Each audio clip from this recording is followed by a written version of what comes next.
சரி, உங்களுக்கு கல்யாணம் ஆயிருச்சா? ஆயிடுச்சு. ம். உங்க ஒய்ஃப் எங்க? ஒரு மீட்டிங் விஷயமா ஊருக்கு போயிருக்காங்க. இது போதுமே. தான் ஒய்ஃப் கூட இருக்கும்போதே இன்னொரு பொண்ணை பார்க்குற இந்த சமூகத்துல உங்க ஒய்ஃபை ஊருக்கு அனுப்பிட்டு இவங்க கூட உல்லாசமா இருந்திருக்கீங்க.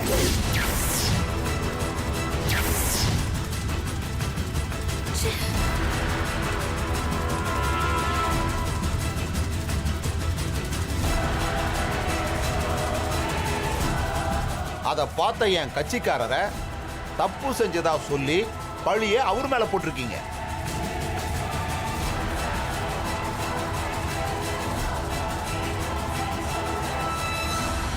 மைலாட், சிவா எல்லா தப்பையும் செஞ்சுட்டு அதை மறைக்க சுற்றி இருப்பவர்கள் மீது பழி போடுகிறார். யுவர் ஆனர், நான் சொல்றதெல்லாம் உண்மை. ஜானகி என் கூட பிறக்காத தங்கச்சி. தப்பு பண்ணது தோ நிக்கிறானே இவன் தான்.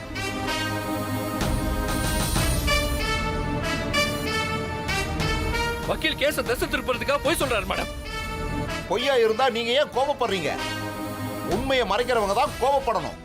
நீங்க உண்மையை மறைக்க வேஷம் போடுறீங்க. யுவர் ஆனர், நான் எந்த தப்பு பண்ணல. ஜானகி என் கூட பிறக்காத தங்கச்சி. எங்க புனிதமான உறவை இந்த வக்கீல் கொச்சப்படுத்துறாரு. நீங்க தானே சார் சொன்னீங்க ஒய்ஃப் ஊர்ல இல்லன்னு. ஒய்ஃப் ஊர்ல இல்லாத போது கூட பிறக்காத தங்கச்சிய கூட வச்சுக்கிட்டு என்ன பண்றீங்க? மரியாதையா பேசுங்க, வார்த்தை அளந்து பேசுங்க. நான் சரியா தான் சார் பேசுறேன். நீங்க தான் தப்பா நடந்துக்கிட்டீங்க. நிறுத்துங்க.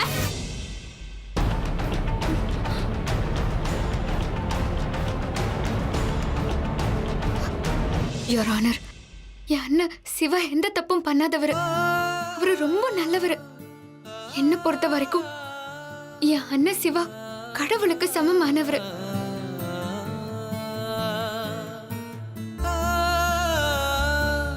என் அண்ணியும் அப்படிதான். எங்கேயோ இருந்த என்ன தான் தங்கச்சின்னு நினைச்சு எனக்காக எவ்வளவோ செஞ்சிருக்காங்க தெரியுமா? அவங்கள யாரு குறை சொன்னாலும் நான் ஏத்துக்க மாட்டேன்.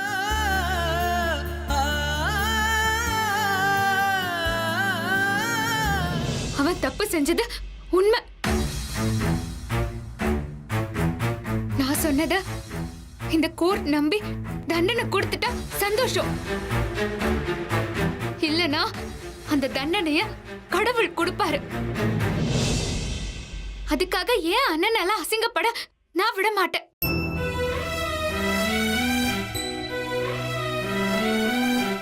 இந்த மாதிரி வக்கீல்கள் பணத்துக்காக கேஸ திசை திருப்பி விட்டுட்டு பழைய பாவப்பட்ட பொண்ணுங்க மேல போட்டுடுறாங்க. அதனாலதான் பல பொண்ணுங்க தனக்குள்ளேயே வச்சு புழங்கிக்கிறாங்க.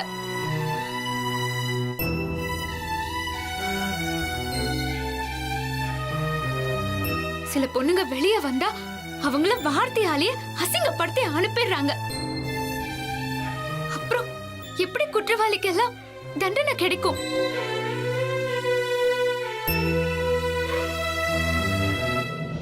இவங்க எல்லாம் சட்டத்துல இருக்கிற நல்லதை படிக்கிறாங்களோ இல்லையோ, சட்டத்துல இருக்கிற ஓட்டைய தெரிஞ்சு வச்சுக்கிட்டு சட்டத்தை நியாயத்துக்கு எதிரா வித்துறாங்க.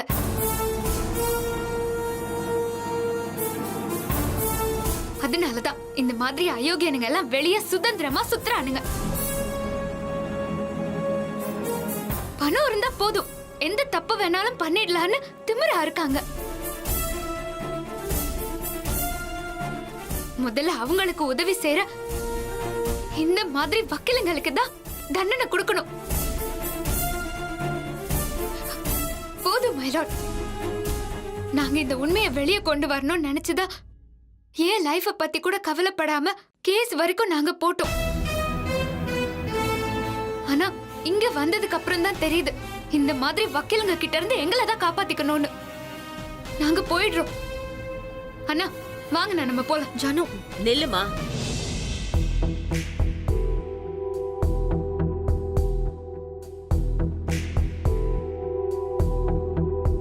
இதே தரப்பு வக்கீல், நீங்க உங்க இருக்கைக்கு போலாம். Thank you your honour.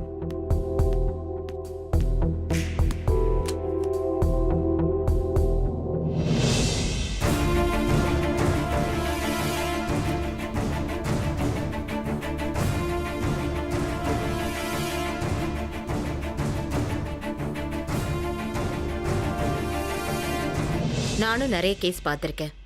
உண்மை எது பொய் எதுன்னு எனக்கு நல்லாவே தெரியும். அதனால தான் நான் இந்த இடத்துல உட்கார்ந்திருக்கேன்.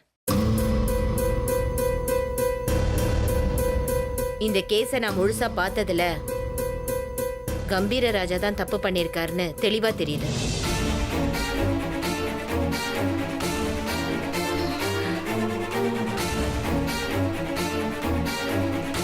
அதனால அவருக்கு ஓராண்டு சிறை தண்டனையும் 1,00,000 ரூபாய் அபராதமும் விதித்து இந்த கோர்ட் தீர்ப்பு வழங்குகிறது.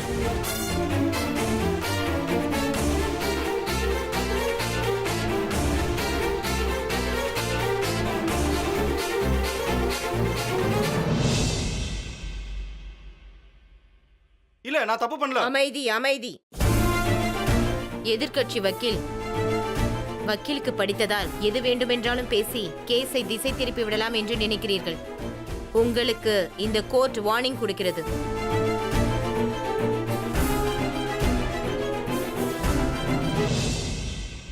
பொதுவாக நாம் பெண்களை பாதுகாக்க வேண்டும். அதிலும் பார்வையில்லாத ஜானகி மாதிரி பெண்ணை தவறான நோக்கத்தில் பார்ப்பதே ரொம்ப தவறு.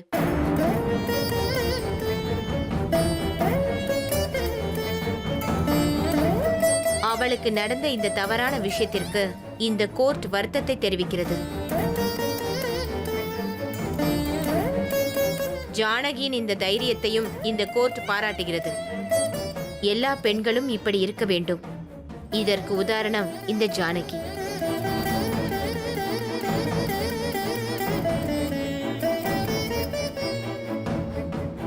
ரொம்ப தேங்க்ஸ் யுவர் ஆனர். ஜானகி, இப்போ உனக்கு சந்தோஷமா? நீ நினைச்ச மாதிரியே தப்பு செஞ்சவனுக்கு தண்டனை கிடைச்சிருச்சு. இல்ல மேடம், எனக்கு சந்தோஷம் இல்ல.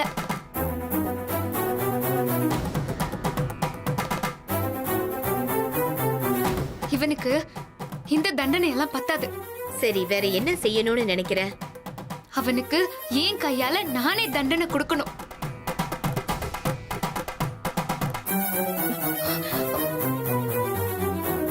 என்ன செய்யணும்? அவனை ஏன் முன்னாடி கொண்டு வந்து நிப்பாட்ட சொல்லுங்க.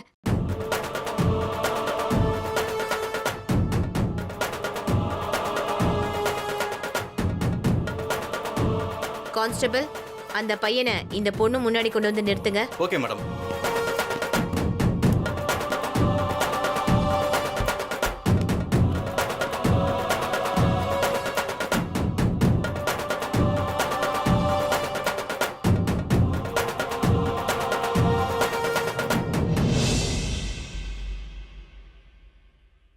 ஜானகி, நீ நினைச்ச மாதிரி கம்பீர ராஜா இப்போ உனக்கு முன்னாடி நிக்கிறாரு.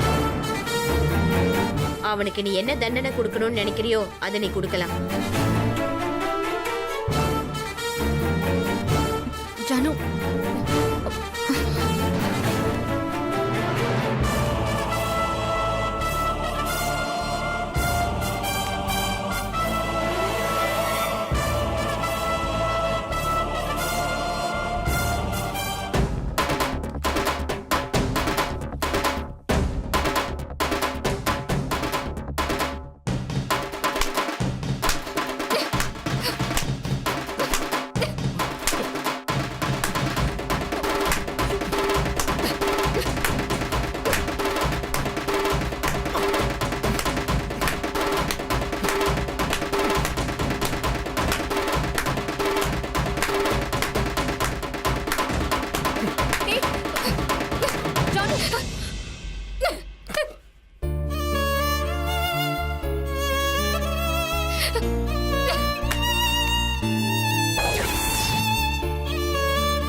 Thank you your honour. உங்க அனுமதியோட இங்க இருக்கிற ஒவ்வொருத்தர்கிட்டயும் நான் ஒன்னு சொல்லணும்னு நினைக்கிறேன். பெண்கள் தானே, அவங்களால என்ன பண்ணிட முடியும்னு நினைச்சு தப்பு பண்ற எல்லா ஆண்களுக்கும் நான் ஒன்னு சொல்றேன். பெண்கள் நினைச்சா நீங்கெல்லாம் பஸ்பம் ஆயிடுவீங்க.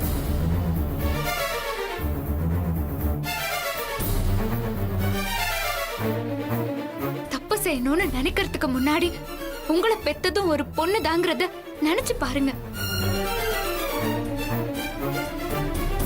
இன்னைக்கு நீங்க ஒரு பொண்ணுக்கு துரோகம் பண்ணா நாளைக்கு அந்த துரோகம் உங்க குடும்பத்தையே தேடி வரும்.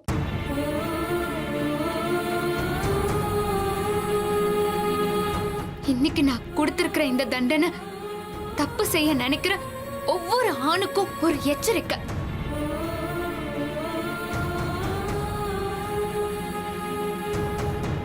ஜானகி அடிச்சது தப்பா இருந்தாலும் அவ மனசுல இருக்கிற வலியில தான் இந்த மாதிரி செஞ்சிருக்கா.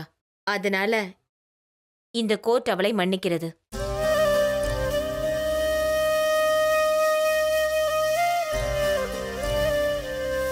ஜானகி கொடுத்த இந்த தண்டனை சமூகத்துல இருக்கிற இந்த மாதிரி குற்றவாளிகளுக்கு ஒரு பயத்தை ஏற்படுத்தும்.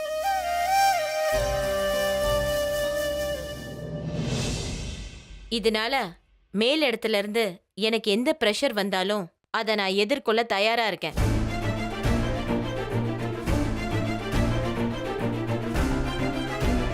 இத்துடன் இந்த கோர்ட் கலைகிறது.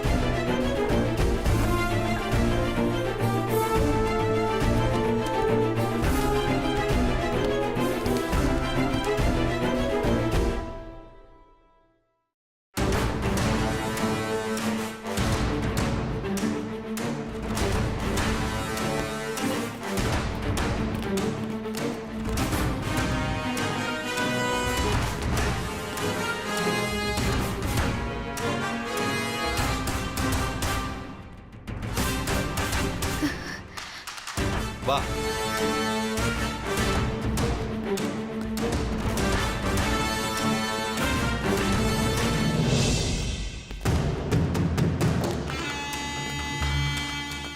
டேய் கிஷோர், நீ என்ன பண்ணுவே ஏது பண்ணுவே எனக்கு தெரியாது. நாளைக்கே நான் வெளியே வரணும். என்னை ஏன் பகைச்சிக்கிட்டோன்னு அந்த சிவாவும் ஜானகியும் வருத்தப்படணும். அவங்கள நிம்மதியாவே இருக்க விடக்கூடாது. பெருசா ஏதாவது செய்யணும். நீ கவலையே படாதடா. நாளைக்கு விடியும் போது நீ வீட்டில் இருப்ப. அது ஏன் பொறுப்பு. நான் பார்த்துக்கிறேன், நீ போடா.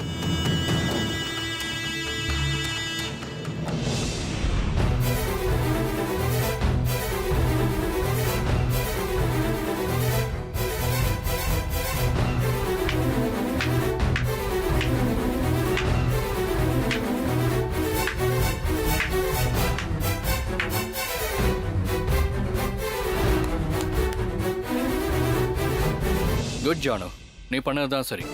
நீ அவனை அடிச்சப்ப அங்க இருந்த எல்லாருக்குமே ஷாக்கு. அது சில பேர் வீடியோ எடுத்து உடனே போஸ்டும் பண்ணிருக்காங்க.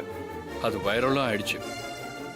இனிமே தப்பான எண்ணத்தோட இருக்கிற ஆம்பளைகளுக்கெல்லாம் இந்த வீடியோவை பார்க்கும்போது அவங்களுக்கு செருப்பால் அடிச்ச மாதிரி இருக்கும். ஷோ, நீங்க வேற இன்னும் அந்த பொண்ணை ஏத்தி விட்டுட்டு இருக்கீங்க. எனக்கு இப்ப அடி வயித்துல நெருப்பு கட்டிட்டு இருக்க மாதிரி இருக்கு. என்ன பெரிய அண்ணி, ஏன் அப்படி பேசுறீங்க? ஏன் இப்படி பேசுறேனாவா? எல்லாம் உன்னாலதான். ஏதோ புரட்சி பெண் மாதிரி கோர்ட்டுக்கு போய் தண்டனை வாங்கி கொடுத்துட்ட. ஸ்டேஷன்லயே அவங்களால உனக்கு எந்த பிரச்சனையும் வந்துடக்கூடாதுன்னு தான் கேஸ் கொடுக்க வேண்டான்னு சொன்னேன். ஆனா நீ தான் கேட்காம பிடிவாதமா கேஸ் கொடுத்து இப்ப தண்டனையும் வாங்கி கொடுத்துட்ட. இங்க நடந்தது அப்படியே விட்டுருந்தா நம்மளோட முடிஞ்சிருக்கும். இப்ப கோர்ட்டு வரைக்கும் போய் எல்லாருக்கும் வேற தெரிஞ்சிருச்சு. அடி வாங்கின பாம்பு சும்மா இருக்குமா? திரும்ப கொத்த தானே வரும். ஆமாண்டா சிவா, மீனாட்சி சொல்றது சரிதான். இந்த பொண்ணுக்கு பார்வை வேற இல்ல, சின்ன பொண்ணு. நாளைக்கே கல்யாணம் காட்சின்னு பண்ணணும். இது எதை பத்தியுமே யோசிக்காம இந்த பிரச்சனை இவ்ளோ பெருசாயிடுச்சு. இனிமே அவனுங்க என்ன பண்ணுவானுங்களோன்னு நினைச்சாலே எனக்கும் பயமா தாண்டா இருக்கு. இங்க பாருங்க, யாரும் பயப்படாதீங்க. அவங்களால எதுவுமே பண்ண முடியாது. குலைக்கிறனா எப்பவுமே கிடைக்காது. ஆமா, அண்ணன் சொல்றதுதான் சரி. இவனுக்கு பயந்துகிட்டு நம்ம எதுவுமே பண்ணாம இருந்தா நம்மளோட பயமே இந்த மாதிரி ஆளுங்களுக்கு பலம் ஆயிடும். ஒரு முறை அடிச்சாதான் அடுத்த தடவை செய்யும் போது யோசிப்பாங்க. சரியா சொன்ன தங்கச்சி. ஒவ்வொருத்தங்களுக்கும் நம்ம வாழ்க்கை என்ன ஆகணும் பயந்து விட்டுறனாலதான் பல பொண்ணுங்களோட வாழ்க்கை கேள்விக்குறியாயிடுது.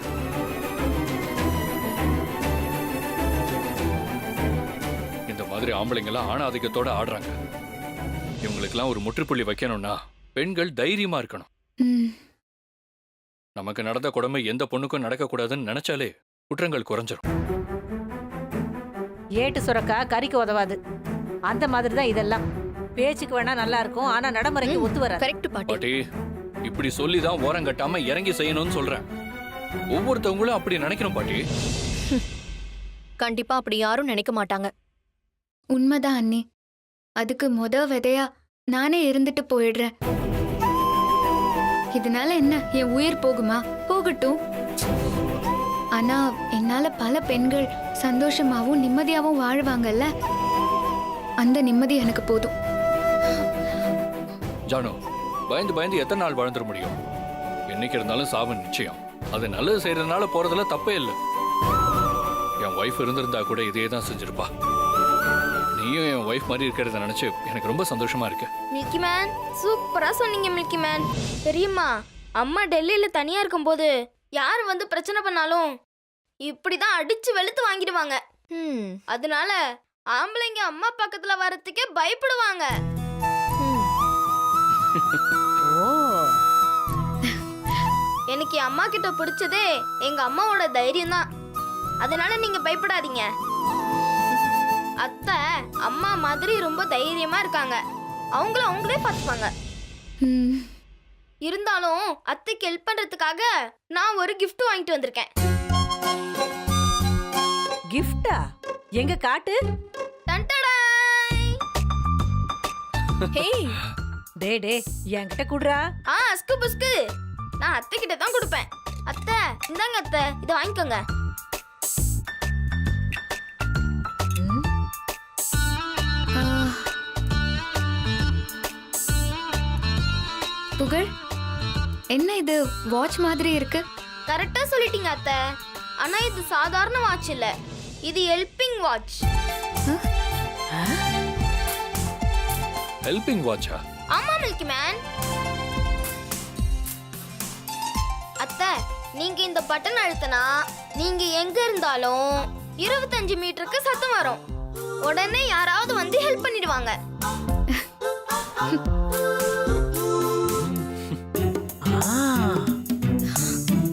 அது மட்டும் இல்ல, உங்களுக்கு போர் அடிக்கும் போது இதுல பாட்டு கேட்கலாம், ரெக்கார்ட் பண்ணலாம். இந்த மாதிரி இதுல பல வசதிகள் இருக்கு. இந்த வாட்ச் நான் உங்களுக்காக தான் வாங்கினேன். டே புகழ் கண்ணா, சூப்பர்ரா. எப்படிடா நீ இப்படியெல்லாம் யோசிக்கிற? ஏன்னா நான் எப்பவுமே இப்படிதான். ம், புகழ் ரொம்ப நல்ல விஷயம் பண்ணிருக்க. இந்த வாட்ச் ஜானுக்கு ரொம்ப ஹெல்ப்ஃபுல்லா இருக்கும். தேங்க்யூ பெரியம்மா. Good job my dear little boy. Thank you milky man. புகழ், உனக்கு எப்படி இப்படி ஒரு கிஃப்ட் அத்தைக்கு வாங்கணும்னு தோணுச்சு? நீங்க பாத்ரூம்ல கீழே விழுந்தீங்கல்ல, அப்ப நீங்க கூப்பிட்டும் வேற யாருக்கும் கேட்கலல்ல. நீங்க பாவம் எவ்வளோ கஷ்டப்பட்டிருப்பீங்க.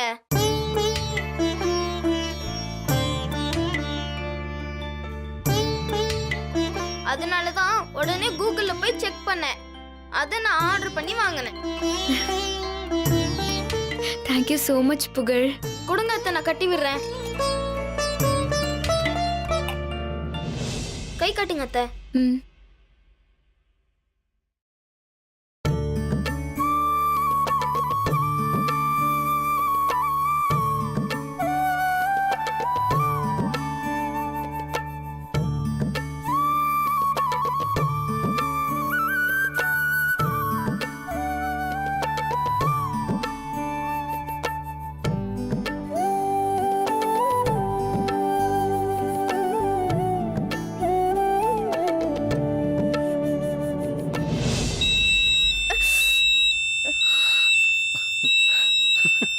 ஆ,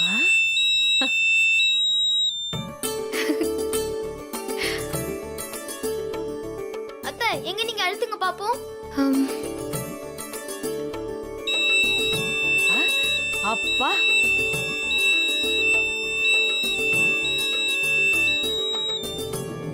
பரவாயில்லையே. இந்த குட்டி பையன் இவ்ளோ அறிவா யோசிச்சிருக்கான். இவ்ளோண்டு வாட்சில இருந்து எவ்வளவு பெரிய சத்தம் வருது. இனிமே ஜானுக்கு என்ன பிரச்சனைனாலும் கவலையே இல்ல. உடனே நம்மள கூப்பிடுவா. எனக்கு கூட இப்படி ஒரு ஐடியா தோணலையே. புகழ், பெரியம்மாவுக்கு கூட சாப்பாடு செஞ்சு முடிச்ச உடனே அலாரம் அடிக்கிற மாதிரி ஒரு மிஷினை நீ கூகுள்ல பார்த்து வாங்கி கொடுக்குறியா? ஏன் மீனாட்சி, ஆ? கேக்குறதான் கேக்குறியே, நல்லதா ஏதாவது கேட்காம சமையல் சம்பந்தப்பட்டதா கேக்குற? நமக்கு எது வேணுமோ அதை தானே பாட்டி கேட்க முடியும். இப்ப பாரு நான் கேக்குறேன். புகழ்ச்செல்லாம் பாட்டிக்கு அறிவை யூஸ் பண்ற மாதிரி ஏதாவது இருக்கா? எதுக்கு பாட்டி இல்லாததை யூஸ் பண்ணணும்னு நினைக்கிறீங்க?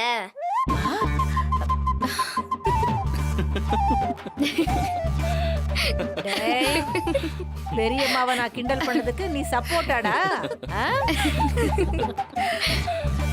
புகழ், ரொம்ப தேங்க்ஸ். இப்படி ஒரு ப்ராடக்ட் கொடுத்ததுக்கு அத்தை நான் உனக்கு ஒரு முத்தம் கொடுக்குறேன். கிட்டவா?